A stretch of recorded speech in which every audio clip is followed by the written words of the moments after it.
नमो नमः। जयतु संस्कृतम जयतु भारतम। मैं डॉक्टर अभिनव उपाध्याय आपका हार्दिक स्वागत करता हूं संस्कृत कक्षा में। आइए साथियों, हम सर्वनाम शब्द पढ़ रहे थे।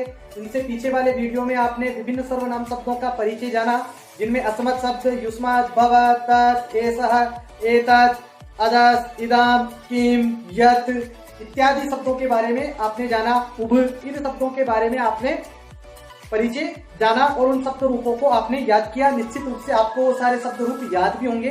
आज के इस पाठ में जो हम जिन शब्द रूपों को याद कर रहे हैं वो है नित्य बहुवचनांत शब्द हैं। तो संस्कृत में जो 35 सर्वनाम शब्द हैं उनमें से कुछ शब्द ऐसे हैं जो नित्य बहुवचनांत शब्द हैं। अब यहाँ पर नित्य बहुवचनांत शब्द से क्या अभिप्राय है कि यहाँ पर नित्य बहुवचनांत शब्दों से अभिप्राय है कि ये शब्द नित्य बहुवचन में प्रयोग में आते हैं। नित्य बहुवचन में यानी इनके जो चलते हैं प्रयोग, इनके जो रूप चलते हैं वो केवल बहुवचन में ही चलते हैं। यानी इनका एक वचन स्तंभ नहीं होता है, द्विवचन स्तंभ नहीं होता है, केवल इनका बहुवचन स्तंभ ही हमारे को देखने को मिलता है। तो वो कौन कौन से हैं, तो हम उनके बारे में हम यहाँ पर बात करेंगे। तो वो शब्द है यति यानी जितने, कति कितने, तति उतने। ये शब्द सब लिंगों में प्रयुक्त होते हैं तथा नित्य बहुवचन होते हैं। प्रथमा और द्वितीय विभक्तियों में यति, कति, तति ही रहते हैं। शेष विभक्तियों में भिन्न भिन्न रूप इनके चलते हैं। फिर मैं आपको एक बार दोबारा स्पष्ट कर रहा हूं, ये जो रूप है यति, कति, तति, इन शब्दों के जो रूप है ये नित्य बहुवचन होते हैं। मतलब इनका जो प्रयोग होता है वह हमेशा बहुवचन के लिए ही प्रयोग होता है, ये हमेशा बहुवचन में ही प्रयोग आते हैं। यानी इनका एक वचन नहीं होता है और इनका द्विवचन भी नहीं होता है। तो आप इनको केवल आपको इनको यहाँ पर बहुवचन को ही याद करना है। यानी इन शब्दों में एक ही स्तंभ चलता है और वो है बहुवचन स्तंभ। तो आपको केवल उस बहुवचन स्तंभ को ही याद रखना है। तो बहुवचन स्तंभ के बारे में हम यहाँ पर चर्चा करेंगे। तो आइए सबसे पहले हम कति को देखते हैं। कति यानी कितने।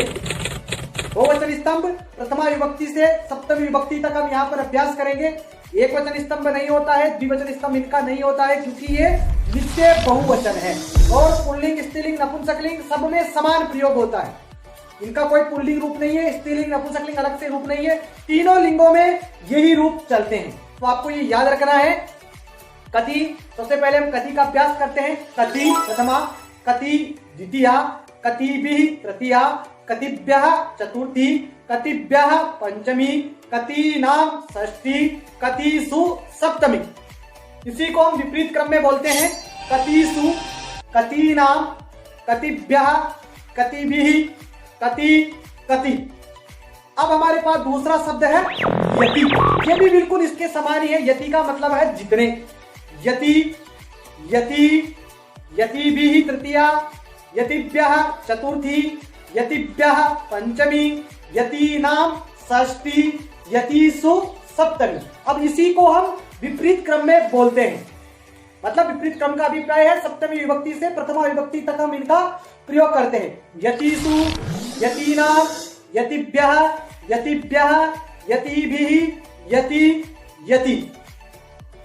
अब है हमारे सामने तति शब्द। तति शब्द का हम बहुवचन स्तंभ ही यहाँ पर होगा, एक वचन स्तंभ, द्विवचन स्तंभ यहाँ पर नहीं है क्योंकि ये नित्य बहुवचनांत शब्द है। तो आइए आप मेरे साथ बोलेंगे तति। तति का अर्थ है उतने। तो तति प्रथमा, तति द्वितीया, ततिभिः तृतीया, ततिभ्यः चतुर्थी, ततिभ्यः पंचमी, ततीनां षष्ठी, ततिषु सप्तमी। इस प्रकार से आपने आज नित्य बहुवचनांत शब्दों को जाना।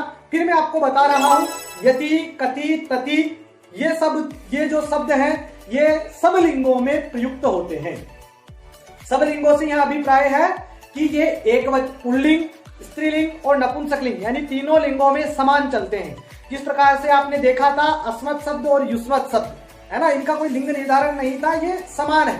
पुल्लिंग में भी और स्त्रीलिंग में भी ये समान थे। इसी प्रकार ये तीनों लिंगों में समान है, इनके लिंग के अनुसार रूप नहीं है और ये नित्य बहुवचनांत है, यानी ये इनका बहुवचन रूप ही चलता है।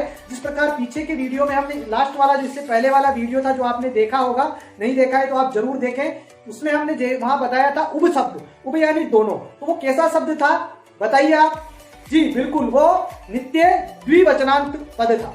यानी द्विवचनांत रूप थे। उसका एक वचन स्तंभ नहीं चलता और बहुवचन स्तंभ उसमें नहीं होता है, केवल उसके रूप द्विवचन में ही चलते हैं। लेकिन उभ के साथ एक अलग से शब्द है उभय शब्द, उसके रूप अलग चलते हैं। उसका भी एक वीडियो मैं यहाँ पर जरूर बनाऊंगा। आपको ये वीडियो बिल्कुल समझने में आया होगा, मुझे आशा है कि आपको वीडियो पसंद आया होगा। यदि आपको वीडियो पसंद आया है तो लाइक करना ना भूलें, अपने सभी संस्कृत साथियों के साथ इसको शेयर करना नहीं भूलें। चैनल पर यदि आप नए हैं तो इसको सब्सक्राइब करना ना भूलें। यदि आपने इसको सब्सक्राइब कर दिया है तो आपको बहुत बहुत धन्यवाद, और सब्सक्राइब कर दिया है तो आप बेल आइकन को जरूर दबाएं, जिससे कि आने वाले वीडियो की सूचनाएं आपको मिलती रहे। फिर मिलेंगे। जय तु संस्कृतम, जय तु भारतम, भारत माता की जय।